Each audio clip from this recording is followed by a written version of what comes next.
Halo teman-teman, apakah kalian sudah paham mengenai tahapan dan perkembangan peserta didik PAUD, SD, SMP, dan juga SMA? Jika belum, yuk belajar bersama-sama mengenai tahapan dan perkembangan peserta didik PAUD hingga SMA. PAUD PAUD adalah jenjang pendidikan sebelum jenjang SD yang merupakan suatu upaya pembinaan yang ditujukan bagi anak sejak lahir sampai dengan usia 6 tahun. Yang dilakukan melalui pemberian rangsangan pendidikan untuk membantu pertumbuhan dan perkembangan jasmani dan juga rohani. Selanjutnya ada prinsip-prinsip perkembangan peserta didik PAUD. Yang pertama terdapat perbedaan individu dalam perkembangan yang sebagian karena pengaruh bawaan gen atau keturunan dan sebagian yang lain karena kondisi lingkungan.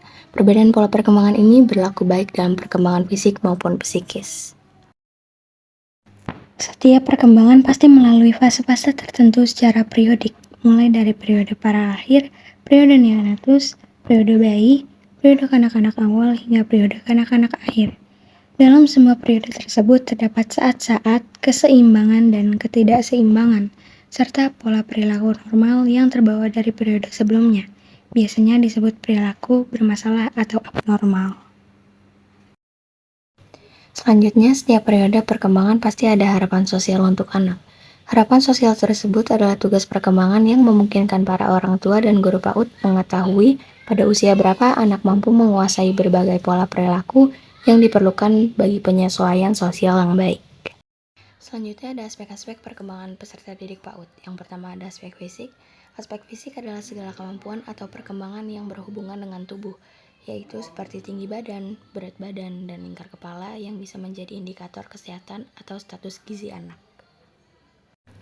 Selanjutnya ada aspek kognitif. Perkembangan dalam aspek ini pada anak PAUD dapat dilihat dari mengenal warna, huruf dan angka, mengeja suatu kata, menulis huruf dan angka secara mandiri, dan bercerita dari awal hingga akhir. Selanjutnya ada aspek sosial emosional. Anak akan lebih senang jika bermain dengan teman sebayanya, memahami perasaan, merespon pembicaraan, berbagai mainan dengannya, mendengar ucapannya, hingga belajar menghargai hak dan pendapat orang lain sehingga anak akan lebih berlaku sopan. Tidak hanya itu, aspek ini juga mengajarkan anak arti bahwa tanggung jawab, hak-hak, hingga aturan bagi mereka dan orang lain. Selain hubungan dengan orang lain mampu teman sebayanya, hal ini akan membantu anak untuk memperlihatkan kemampuan diri, mengenal perasaan mereka, mengendalikan diri, hingga menyesuaikan diri untuk berinteraksi dengan orang lain. Selanjutnya aspek bahasa. Bahasa menjadi aspek perkembangan anak yang bisa diamati dan dilatih sejak dini. Anak PAUD akan melakukan berbagai hal seperti cerita, melakukan perintah, dan juga menghargai bacaan. Tidak sampai di situ, bahasa juga meliputi bagaimana cara anak berbahasa dengan baik seperti tanya jawab, memahami bentuk dan juga bunyi dari masing-masing huruf juga angka. Selanjutnya aspek moral dan religi. Aspek perkembangan pertama dan yang paling utama untuk diajarkan kepada anak adalah nilai agama dan moral. Hal ini berfokus dalam menanamkan nilai-nilai dasar, norma-norma yang berlaku hingga kesadaran. Selanjutnya pendidikan SD adalah pendidikan yang berusia 7-12 tahun sebagai pendidikan tingkat dasar yang dikembangkan sesuai dengan satuan pendidikan, potensi daerah, dan juga sosial budaya. Prinsip-prinsip perkembangan siswa SD. Yang pertama, prinsip kesatuan organis, yang artinya bahwa anak merupakan satu kesatuan fisik dan psikis. Perkembangan komponen fisik dan psikis saling bersangkut paut dan dipengaruhi satu sama lain. Misalnya, jika dalam proses belajar anak sakit fisiknya atau fisiknya lemah akibat kurang gizi, maka mental anak juga ikut terganggu sehingga anak tidak fokus dalam belajar. Selanjutnya, prinsip dan tempo irama perkembangan. Maksudnya adalah anak berkembang sesuai dengan tempo dan irama perkembangan sendiri-sendiri yang teratur. Setiap anak memiliki tempo dan irama perkembangan yang berbeda-beda. Aspek-aspek perkembangan siswa SD. Yang pertama ada aspek fisik.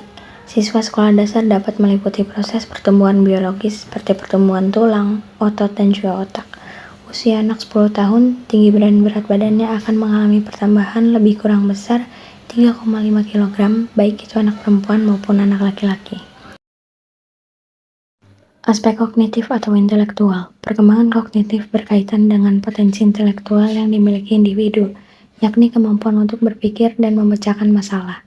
Aspek kognitif juga berpengaruh oleh perkembangan sel-sel syaraf pusat di otak. Aspek sosial. Perkembangan sosial individu ditandai dengan pencapaian kematangan dalam interaksi sosialnya. Bagaimana ia mampu bergaul, beradaptasi, dan juga menyesuaikan diri terhadap norma-norma. Perkembangan sosial seseorang sangat dipengaruhi oleh lingkungan sosial, di mana ia berada seperti keluarga, teman sebaya, guru, dan juga masyarakat sekitarnya. Aspek bahasa. Pada perkembangan bahasanya dimulai dengan meniru suara atau bunyi tanpa arti dan diikuti dengan ucapan satu suku kata, dua suku kata, menyusun kalimat sederhana, dan seterusnya. Dengan menggunakan bahasa inilah anak berhubungan sosial dengan tingkat perilaku sosialnya. Aspek emosional. Anak mulai menyesuaikan diri dari sikap egosentrisme mulai berubah menjadi sikap yang lebih kooperatif. Perkembangan emosi anak usia sekolah dasar yaitu mulai mengontrol emosi yang diperoleh dari peniruan dan pembiasaan. Aspek moral dan agama. Anak akan mengalami proses internalisasi norma-norma masyarakat dan dipengaruhi oleh kematangan biologis anak itu sendiri. Dan anak akan lebih dilatih untuk mengenal agamanya. SMP adalah jenjang pendidikan dasar pada pendidikan formal di Indonesia setelah lulus dari sekolah dasar. Prinsip-prinsip perkembangan siswa SMP. Yang pertama, perbedaan individu. Setiap siswa memiliki kecepatan dan cara belajar yang berbeda-beda. Prinsip ini menekankan pentingnya pengakuan dan penghargaan terhadap keunikan setiap individu dalam proses belajar dan perkembangannya. Yang kedua, prinsip tempo perkembangan. Prinsip ini menekankan pentingnya memahami bahwa setiap siswa berkembang sesuai dengan ritme dan waktu yang berbeda-beda. Yang ketiga, ada prinsip irama perkembangan. Prinsip ini mengacu pada pola atau ritme perkembangan yang cenderung berfluktuasi dari waktu ke waktu. Pemahaman tentang irama perkembangan membantu pendidik untuk memberikan dukungan yang tepat sesuai dengan kebutuhan siswa pada saat yang tepat. Selanjutnya, aspek-aspek perkembangan siswa SMP. Yang pertama, perkembangan fisik. Perkembangan fisik siswa terjadi secara eksternal dan internal. Secara eksternal meliputi perubahan tinggi badan, berat badan, komposisi tubuh, organ, dan ciri-ciri seks sekunder. Secara internal meliputi sistem pencernaan, peredaran darah, pernapasan, jaringan tubuh, dan juga jaringan otak. Aspek kognitif. Siswa SMP berpikir sesuai logika dan bersifat abstrak, berkembang pesat kecakapan dasar intelektual dan juga mulai menunjukkan kecakapan dasar khusus. Aspek sosial. Perkembangan sosial yang dikemukakan oleh Erikson pada tahun 1963, siswa SMP berada pada tahap perkembangan identity versus role confusion. Ini merupakan tahap kelima dari 8 tahap perkembangan psikososial yang berlangsung antara usia 12-19 tahun. Pada tahap ini, remaja perlu mengembangkan perasaan percaya diri dan identitas pribadi. Aspek emosional. Secara umum, masa remaja dianggap sebagai periode badai dan tekanan, yaitu suatu masa di mana ketegangan emosi meningkat sebagai akibat dari perubahan fisik dan kelenjar hormonal para remaja. Untuk mencapai kematangan emosi, remaja harus belajar memperoleh gambaran tentang situasi yang dapat menimbulkan reaksi emosional. Aspek bahasa. Menggemari literatur, berkembang menggunakan bahasa sandi dan tertarik mempelajari bahasa asing. Aspek moral dan religi. Tahap perkembangan moral manusia menurut Kohlberg pada remaja yaitu tahap konvensional yang terdiri dari orientasi keserasian interpersonal dan konformitas, orientasi dan pemeliharaan aturan sosial. SMA adalah salah satu bentuk pendidikan formal yang menyelenggarakan pendidikan UUM pada jenjang pendidikan menengah sebagai lanjutan dari SMP. Prinsip-prinsip perkembangan siswa SMA. Individu akan lebih mudah gelisah. Keadaan yang tidak tenang menguasai diri para remaja tersebut. Mereka mempunyai banyak keinginan yang tidak selalu dapat dipenuhi, yang menimbulkan pertentangan dalam diri mereka sendiri, hingga menimbulkan kebingungan bagi diri mereka sendiri dan orang lain. Yang kedua, pada umumnya, siswa SMA berkeinginan besar untuk mencoba segala hal. Mereka ingin mencoba apa yang dilakukan oleh orang dewasa dan berkeinginan menjelajah alam sekitar yang lebih luas. Yang ketiga, menghayal dan berfantasi. Remaja banyak menghayal dan berfantasi mengenai prestasi dan tangga karir. Selanjutnya, aspek-aspek perkembangan siswa SMA. Yang pertama, aspek fisik. Pada usia ini, peserta didik mengalami peningkatan pertumbuhan tubuh yang signifikan, terutama pada pria. Remaja pria tumbuh lebih cepat daripada remaja perempuan. Pertumbuhan remaja pria akan mencapai puncak pertumbuhan mereka pada usia 19-20 tahun, sedangkan bagi perempuan pada usia 18 tahun.